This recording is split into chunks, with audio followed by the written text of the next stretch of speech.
Hello दोस्तों, welcome to the daily brief, जहां हम मार्केट्स की सबसे बड़ी स्टोरीज और ट्रेंड्स को सिंप्लीफाई करते हैं। मैं हूं आपकी होस्ट भव्या दुआ। आज है वेंसडे 13 नवंबर और आज मैं आपके लिए दो बड़ी स्टोरीज लाई हूं। आप हमें स्पॉटिफाई, एप्पल पॉडकास्ट या किसी भी प्लेटफॉर्म पर सुन सकते हैं। और अगर आप पढ़ना प्रेफर करते हैं तो हमारी नो स्पैम न्यूज़लेटर को सब्सक्राइब कर लीजिए for a quick run down. सब लिंक्स आपको डिस्क्रिप्शन में मिल जाएंगे। तो चलिए शुरू करते हैं।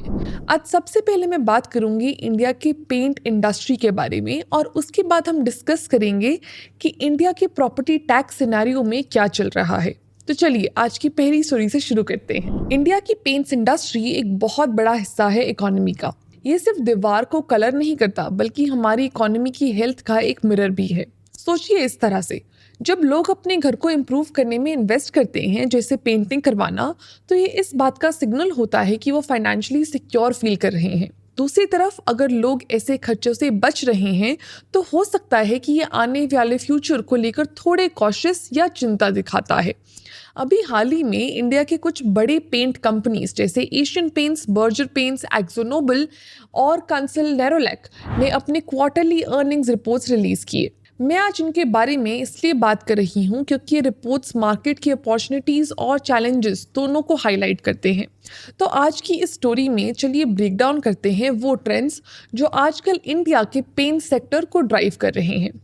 पहला ट्रेंड है मॉनसून का इम्पैक्ट डिमांड पर। देखिए, इंडिया में मॉनसून सीजन पेंट इंडस्ट्री के लिए एक बड़ा फैक्टर है, खासकर रूरल एरियाज में। जनरली पेंटिंग प्रोजेक्ट्स तब स्टार्ट होते हैं जब बारिशें खत्म हो जाती हैं, क्योंकि बारिश से वॉल्स डैम्प हो सकती हैं, जो पेंट एडहेशन, ड्राइंग टाइम और ड्यूरेबिलिटी को इफेक्ट कर सकती है। ड्राई वेदर कंडीशंस एक स्मूथ और लॉन्ग लास्टिंग फिनिश इंश्योर करते हैं, जो पेंटिंग जॉब्स को ज़्यादा इफेक्टिव बनाता है। लेकिन इस बार मॉनसून यूजुअल से ज़्यादा एक्सटेंड हो गया। इस वजह से रूरल और सेमी अर्बन एरियाज में प्रोजेक्ट्स डिले हो गए, जहां डेकोरेटिव पेंट्स की स्ट्रॉन्ग डिमांड होती है। अब एनुअल सेल्स गोल मीट करने के लिए कम टाइम बचा है और ये डिले इंडस्ट्री के ओवरऑल परफॉर्मेंस पर नॉक ऑन इफेक्ट डाल सकता है। दूसरा पॉइंट है अर्बन और रूरल एरियाज के डिमांड डायनामिक्स। यहाँ एक इंटरेस्टिंग कॉन्ट्रास्ट दिख रहा है डिमांड ट्रेंड्स में। रूरल रीजन्स में डिमांड काफ़ी स्टेबल रही है, जो अच्छा मॉनसून और फार्मर्स इनकम को बूस्ट होने की वजह से हुआ है। लेकिन सिटीज में लोग नॉन एसेंशियल खर्चे जैसे रीडेकोरेटिंग पर कट बैक कर रहे हैं क्योंकि लिविंग कॉस्ट्स बढ़ रही हैं। टिपिकली फेस्टिव सीजन, खासकर दिवाली, पेंट सेल्स को बूस्ट करता है, लेकिन इस साल अर्बन कंज्यूमर्स अपने स्पेंडिंग में थोड़े कॉशियस रहे। इस कॉशन का असर मेजर पेंट कंपनीज के क्वार्टरली अर्निंग्स पर पड़ा, जो यूजुअली फेस्टिव सीजन पर अपने टारगेट्स को हिट करने का प्लान बनाते हैं। By the way, urban versus rural demand के चेंजिंग ट्रेंड्स के बारे में मैंने डिटेल में एक एपिसोड में पिछले हफ्ते डिस्कस किया था। अगर आप इंटरेस्टेड हैं तो ज़रूर चेकआउट करें जब आप यहाँ से फ्री हो जाएं। तीसरा फैक्टर है नए कंपटीशन का पेंट मार्केट में हीटअप होना। देखिए, मार्केट में एक बड़ी डिस्ट्रप्शन ग्रासिम इंडस्ट्रीज की एंट्री से आई है, जो अपना पेंट ब्रांड लॉन्च कर रहे हैं जिसका नाम है बिरला ऑफिस। ये आदित्य बिरला ग्रुप के अंडर आता है। ये इसलिए इम्पॉर्टेंट है क्योंकि इन्होंने लगभग 10,000 करोड़ रुपीस की बड़ी इन्वेस्टमेंट की है और इस इन्वेस्टमेंट की वजह से Birla office high quality paints को काफ़ी कंपेटिटिव प्राइसेस पर ऑफर कर रहा है, जो ऑलरेडी एस्टैब्लिश्ड जायंट्स जैसे एशियन पेंट्स पर प्रेशर डाल रहा है। इसका रिस्पॉन्स देने के लिए कंपनीज जैसे एशियन पेंट्स डिस्काउंट्स और रिबेट्स दे रहे हैं ताकि अपने मार्केट शेयर को रिटेन कर सके। लेकिन इस स्ट्रैटेजी से उनका प्रॉफिट मार्जिन्स पर थोड़ा इम्पैक्ट पड़ रहा है। ट्रेडिशनली एशियन पेंट्स जैसे ब्रांड्स ने प्रीमियम स्पॉट होल्ड किया था मार्केट में with the very less strong competition, लेकिन एक नए कंपेटिटर की एंट्री और बड़े इन्वेस्टमेंट से अब सबको अपने प्राइसिंग मॉडल्स को रीथिंक करना पड़ रहा है। चौथा पॉइंट है कि कैसे कंपनीज प्रीमियम प्रोडक्ट्स की तरफ मूव कर रही हैं। प्राइसिंग प्रेशर को ऑफसेट करने के लिए एस्टैब्लिश्ड ब्रांड्स प्रीमियम प्रोडक्ट्स पर पाइवट कर रही हैं, जैसे हाई एंड डेकोरेटिव पेंट्स और वाटर प्रूफिंग सोल्यूशंस। ये प्रोडक्ट्स ज़्यादा एफ्लुएंट कस्टमर्स को टारगेट करते हैं, जो इन्फ्लेशन से कम अफेक्टेड हैं और क्वालिटी के लिए एक्स्ट्रा पे करने को रेडी हैं। बर्जर पेंट्स ने अपने प्रीमियम लाइंस में ग्रोथ रिपोर्ट की है, जबकि एशियन पेंट्स स्टेडी डिमांड देख रहा है अपने वाटरप्रूफिंग और इंटीरियर सॉल्यूशंस के लिए। हाँ, प्रीमियम प्रोडक्ट्स प्रॉमिसिंग हैं, लेकिन फिलहाल ये टोटल सेल्स का सिर्फ एक छोटा पोर्शन बनाते हैं, तो ये कंपनीज को मेन स्ट्रीम मार्केट के चैलेंजेस से पूरी तरह शील्ड नहीं करेंगे। और मॉनसून इफेक्ट्स फेड होने पर पोटेंशियल डिमांड को कैप्चर करने के लिए कंपनीज जैसे बर्जर पेंट्स अपने डीलर नेटवर्क्स को ब्रॉडन कर रहे हैं। ये उन्हें ज़्यादा कस्टमर्स तक पहुंचाने में हेल्प करता है, चाहे वो अर्बन हो या रूरल एरियाज में। नए आउटलेट्स खोलकर ये कंपनीज अपने आप को रेडी पोजीशन कर रहे हैं जब डिमांड रिबाउंड करेगी। पांचवा पॉइंट है कि कैसे कंपनीज इंडस्ट्रियल कोटिंग्स पर अप्लाई कर रही हैं स्टेबिलिटी के लिए। देखिए, जबकि decorative paint sales rough patch से गुजर रही हैं, इंडस्ट्रियल कोटिंग्स एक ज़्यादा स्टेबल इनकम सोर्स प्रूव हो रही है। ये कोटिंग्स इंडस्ट्रीज में यूज़ होती हैं जैसे ऑटोमेटिव और इंफ्रास्ट्रक्चर, जहां ongoing projects consistent demand offer करते हैं। कंपनीज जैसे एक्सो नोबल इंडिया और कांसाई नेरोलैक को फायदा हो रहा है स्टेडी ऑर्डर से, जो बड़े इंफ्रास्ट्रक्चर प्रोजेक्ट्स जैसे मेट्रो कंस्ट्रक्शन और रोड बिल्डिंग से लिंक्ड है। इंडस्ट्रियल क्लाइंट्स से आती ये डिमांड डेकोरेटिव सेगमेंट में देखी जा रही है, वॉलेटिलिटी को बैलेंस करने में मदद करती है और एक रिलायबल रेवेन्यू स्ट्रीम प्रोवाइड करती है जब कंज्यूमर डिमांड फ्लक्चुएट करती है। तो ओवरऑल इंडिया की पेंट इंडस्ट्री अभी भी एक ट्रांजिशनल फेज में है। सेक्टर करंट चैलेंजेस जैसे डिलेड मॉनसून और इंटेंसिफाइड कंपटीशन को जगल कर रहा है और साथ ही प्रीमियम प्रोडक्ट्स और इंडस्ट्रियल कोटिंग्स में नए अपॉर्चुनिटीज देख रहा है। जैसे जैसे रेनी सीजन खत्म होगा, कंपनीज होपफुल हैं कि डिलेड रूरल प्रोजेक्ट्स रिज्यूम करेंगे, जो डिमांड को ड्राइव अप करने में हेल्प करेगा। लेकिन इंडस्ट्री का future largely broader economic trends पर भी डिपेंड करता है। कंज्यूमर कॉन्फिडेंस, इन्फ्लेशन का इम्पैक्ट ओवर डिस्पोजेबल इनकम और एस्टैब्लिश प्लेयर्स कितने अच्छे से चेंजिंग मार्केट्स में अडेप्ट कर पाते हैं। आने वाले महीनों में पेंट इंडस्ट्री की परफॉर्मेंस न सिर्फ ये बताएगा कि कंपनीज इन प्रेशर्स को कैसे हैंडल कर रही हैं, बल्कि ये भी क्लूज देगा कि इंडिया के ओवरऑल इकोनॉमिक सेंटिमेंट में क्या हो रहा है। तो ये थी हमारी आज की पहली स्टोरी। अब हम आज की अगली स्टोरी में बात करते हैं एक ऐसे मुद्दे की जो हर इंडियन होम ओनर को इफेक्ट करता है, which is property taxes. Context के लिए प्रॉपर्टी टैक्स एक एनुअल फी है जो घर के मालिक अपने लोकल गवर्नमेंट को देते हैं, जो प्रॉपर्टी के स्पेसिफिक फीचर्स जैसे साइज या लोकेशन पर बेस्ड होती है।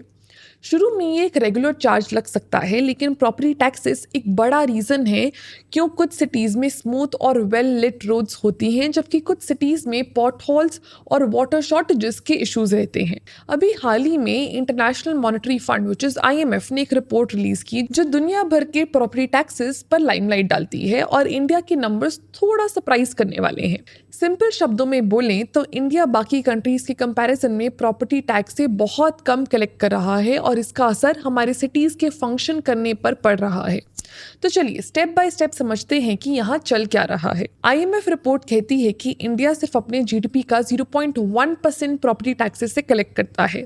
थोड़ा कॉन्टेक्स्ट देने के लिए, ज्यादातर डेवलप्ड कंट्रीज अपने GDP का 1 से 3% तक प्रॉपर्टी टैक्सेस से कलेक्ट करते हैं। ये कम कलेक्शन क्लियरली दिखाता है कि हमारे सिटीज कितनी सर्विसेज अफोर्ड कर सकते हैं। कम टैक्स कलेक्शन का मतलब कम पैसा road maintenance, reliable water supply, waste management जैसे कामों के लिए। और जैसा आप सोच सकते हैं, यही डिफरेंस लाता है अच्छी चलती सिटीज और जो स्ट्रगल करती हैं उनके बीच। अब इसे थोड़ा बेटर समझने के लिए देखते हैं कि इंडियन सिटीज में प्रॉपर्टी टैक्सेस कैसे कैलकुलेट किए जाते हैं। ज्यादातर इंडियन सिटीज एक सिस्टम यूज करती हैं जो है एरिया बेस्ड असेसमेंट। इसमें हर प्रॉपर्टी का मार्केट वैल्यू एस्टिमेट करने की जगह जो ट्रिकी हो सकता है, वो फोकस करते हैं प्रॉपर्टी के साइज पर। बेसिक आइडिया ये है कि जितनी बड़ी प्रॉपर्टी उतना ज़्यादा टैक्स। अब ये सुनने में सिंपल लगता है, लेकिन यहाँ कुछ इंटरेस्टिंग बात भी है। दिल्ली ने इस कैलकुलेशन को एक स्टेप आगे बढ़ाया है अपने यूनिट एरिया मेथड के साथ। सोच लो, ये एक अपग्रेडेड मेथड है प्रॉपर्टी टैक्स कैलकुलेट करने का। मैं आपको जल्दी से समझा देती हूँ। पहले वो प्रॉपर्टी का साइज लेते हैं, लेकिन वहीं रुकते नहीं, उस साइज को अलग फैक्टर से मल्टीप्लाई करते हैं, जैसे प्रॉपर्टी की लोकेशन और उसका यूज़ क्या है। अगर प्रॉपर्टी एक पोश एरिया में है तो हायर मल्टीप्लायर यूज होता है, अगर पुरानी बिल्डिंग है तो रेट कम हो सकता है, और अगर कमर्शियल प्रॉपर्टी है तो अलग रेट होता है।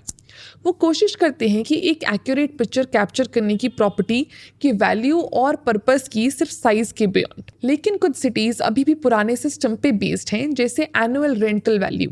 ये सिस्टम एस्टिमेट करता है कि अगर आप खुद उस प्रॉपर्टी में नहीं रह रहे तो आप उससे कितना रेंट कमा सकते हो। लेकिन बड़ा इशू ये है कि दोनों सिस्टम्स जितना टैक्स कलेक्ट कर सकते हैं उतना कलेक्ट नहीं कर पा रहे। बट अब क्वेश्चन है कि क्यों? क्यों इंडियन सिटीज जितना चाहिए उतना प्रॉपर्टी टैक्स कलेक्ट नहीं कर पा रही। IMF रिपोर्ट के अकॉर्डिंग इसकी 3 मेजर प्रॉब्लम्स हैं। बहुत से प्रॉपर्टीज टैक्स के लिए रजिस्टर्ड ही नहीं है। बैंगलोर जैसी सिटीज में अथॉरिटीज ने हजारों ऐसी प्रॉपर्टीज को डिस्कवर किया जिन्होंने कभी टैक्स दिया ही नहीं था। ये प्रॉपर्टी सैटेलाइट मैपिंग का यूज करके ढूंढी गई, एरियल इमेजेस से बिल्डिंग्स को देखकर ऑफिशियल रिकॉर्ड से कंपेयर किया गया। जो प्रॉपर्टीज रजिस्टर्ड हैं उनकी टैक्स कलेक्शन प्रोसेस आउटडेटेड और इनएफिशिएंट है। कई सिटीज अभी भी पेपर रिकॉर्ड्स पर डिपेंड करते हैं जिससे प्रॉपर्टीज इजीली इग्नोर हो जाती हैं। जैसे बैंगलोर ने जब डिजिटल सिस्टम अडॉप्ट किया सैटेलाइट मैपिंग के साथ, उन्होंने सिर्फ अनरजिस्टर्ड प्रॉपर्टीज नहीं बल्कि कुछ रजिस्टर्ड प्रॉपर्टीज को भी आइडेंटिफाई किया जो एक्सपैंड हो गई थी, जैसे नए फ्लोर्स ऐड कर दिए गए या एक्सटेंशंस बनाई बिना रिपोर्ट किए। अब इसका मतलब उनका अंडर टैक्स हो रहा था। Next is tax calculation methods भी इफेक्टिव नहीं थे। ब्रॉड एस्टिमेशंस पर बेस्ड होने की वजह से ये मेथड्स प्रॉपर्ली प्रॉपर्टी के वेल्थ या यूजेज को कैप्चर नहीं करते। इससे लोअर टैक्स कलेक्शन होती है। गुड न्यूज़ ये है कि इंडिया अकेला नहीं है इन चैलेंजेस को फेस करने में, और दुनिया भर के एग्जाम्पल्स हैं जो दिखाते हैं कि कैसे प्रॉपर्टी टैक्स कलेक्शन इम्प्रूव किया जा सकता है। जैसे नाइजीरिया के लागोस को देख लो, उन्होंने अपने प्रॉपर्टी टैक्स सिस्टम को मॉडर्नाइज करके अपने टैक्स कलेक्शन को 5 टाइम्स बढ़ाया, कुछ $100 मिलियन से लेकर $1 बिलियन तक। या फिर साउथ कोरिया को देखो, जहां property transaction taxes property value का 1% से 7% तक रेंज करते हैं। और ये सिर्फ स्टैटिस्टिक्स नहीं है, ये रियल लाइफ केसेस हैं जो दिखाते हैं कि सही सिस्टम्स के साथ property tax collection significantly improve की जा सकती है। कुछ इंडियन सिटीज ने ऑलरेडी सही स्टेप्स लेने शुरू कर दिए हैं। दिल्ली और बैंगलोर ने सैटेलाइट इमेजरी यूज करके हर प्रॉपर्टी को मैप करना शुरू किया है। इसका इंटेंट सिर्फ उन लोगों को पकड़ना नहीं है जो टैक्स नहीं देते, बल्कि इंश्योर करना है कि सिस्टम सबके लिए फेयर हो।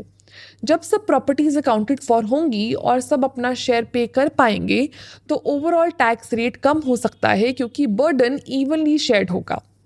IMF के अकॉर्डिंग इंडिया रियलिस्टिकली अपने प्रॉपर्टी टैक्सेस को 10 टाइम्स तक बढ़ा सकता है जितना आज वो कलेक्ट करता है उसके कंपैरिजन में। ये सिर्फ विजुअल थिंकिंग नहीं है, ये बेस्ड है रियल एग्जांपल्स पर दुनिया के सिटीज़ के जो अपने सिस्टम्स मॉडर्नाइज कर चुके हैं। मैं आपको बताती हूँ कि ये सब इतना इंपॉर्टेंट क्यों है। देखिए, IMF एस्टिमेट करता है कि इंडिया जैसे कंट्रीज़ को अपने सस्टेनेबल डेवलपमेंट गोल्स अचीव करने के लिए GDP का 4% एडिशनल फंडिंग चाहिए, जो इंफ्रास्ट्रक्चर से लेकर हेल्थ केयर तक सब कवर करता है। लो इनकम कंट्रीज़ के लिए ये रिक्वायरमेंट 16% ऑफ GDP तक भी जा सकती है। तो जब सिटीज़ अपने प्रॉपर्टी टैक्सेस एफिशिएंटली कलेक्ट कर पाती हैं तो वो इंडिपेंडेंटली एसेंशियल सर्विसेज फंड कर सकती हैं बिना स्टेट या सेंट्रल गवर्नमेंट से ज़्यादा मदद मांगे। और जब सिटीज़ के पास प्रॉपर्टी टैक्सेस से स्टेबल रेवेन्यू स्ट्रीम होती है तो वो सब कुछ बेटर प्लान कर सकती है। रिएक्टिव होने की जगह और प्रॉब्लम्स को अर्जेंट होने पर फिक्स करने की जगह वो अहेड ऑफ टाइम सोच सकते हैं। वो लॉन्ग टर्म इंफ्रास्ट्रक्चर प्रोजेक्ट्स में इन्वेस्ट कर सकते हैं, जैसे अंडरग्राउंड ड्रेनेज सिस्टम्स या मॉडर्न वेस्ट मैनेजमेंट फैसिलिटीज। और ऑफ कोर्स ये इंप्रूवमेंट सिर्फ अच्छे लगने वाले काम नहीं है, ये रैपिडली ग्रोइंग सिटीज के लिए नेसेसिटीज है। तो ओवरऑल टेक अवे यही है कि ऑब्वियसली किसी को भी टैक्सेस पे करना अच्छा नहीं लगता, लेकिन अगर हम अपने सिटीज़ को बेटर चलाना चाहते हैं और उन्हें बेटर चलता हुआ देखना चाहते हैं तो उन्हें रिसोर्सेज की ज़रूरत है। स्मूथली चलती सिटी और स्ट्रगलिंग सिटी के बीच का डिफरेंस इवेंचुअली इसी बात पर इफेक्ट करता है कि वो कितने इफेक्टिवली अपने प्रॉपर्टी टैक्सेस कलेक्ट कर सकती है। तो ये थी आज की कुछ बड़ी स्टोरीज। मैं हूँ आपकी होस्ट भव्या दुआ और ये था आज का डेली ब्रीफ। मिलते हैं नेक्स्ट एपिसोड में।